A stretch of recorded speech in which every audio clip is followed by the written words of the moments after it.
Hello hi ನಮಸ್ಕಾರ. ನಾನಿವತ್ತು ಹೋಗ್ತಾ ಇದ್ದೇನೆ ತುಳು ಮೂವಿಗೆ. ಗಜನನ ಕ್ರಿಕೆಟರ್ಸ್ ಹೊಸ ಮೂವಿ ಬಂದಿದೆ, ಅದನ್ನು ನೋಡಲಿಕ್ಕೆ ಹೋಗ್ತಿದ್ದೆ ಪುತ್ತೂರಿಗೆ, ಭಾರತ್ ಮಾಲಲ್ಲಿ.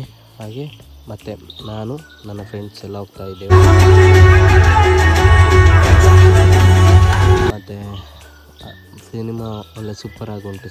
ಸಿನಿಮಾ ಫ್ಯಾಮಿಲಿ ಎಂಟರ್ಟೈನ್ಮೆಂಟ್ ಆಗಿ ಮತ್ತು ಒಂದು ಕ್ರಿಕೆಟ್ ಸ್ಟೋರಿ ಆಗಿ ಕಾಮಿಡಿಯಾಗಿ ಸೂಪರಾಗಿ ಉಂಟು ಒಂದು ಸಿನಿಮಾ ಗಜನನ ಕ್ರಿಕೆಟರ್ಸ್.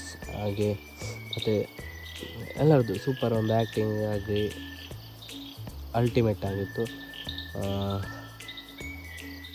ಕಾಮಿಡಿ ಮಾಡಿದ್ದಾರೆ. ಹಾಗಾಗಿ ಮತ್ತು ಕ್ರಿಕೆಟ್ ಉಂಟು, ಕ್ರಿಕೆಟ್ ಸ್ಟೋರಿ ಕೂಡ ಸೂಪರಾಗಿ ಬಂದಿದೆ.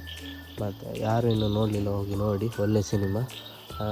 ಬಿರಿಯಾನಿ ತಿಂದು ಮನೆಗೆ ಬಂದು ಇನ್ನೊಂದು ವೀಡಿಯೋದಲ್ಲಿ ಸಿಗುವ. ಈ ವಿಡಿಯೋ ಡೈಲಿ ವಿಡಿಯೋ ಬರ್ತಾ ಉಂಟು.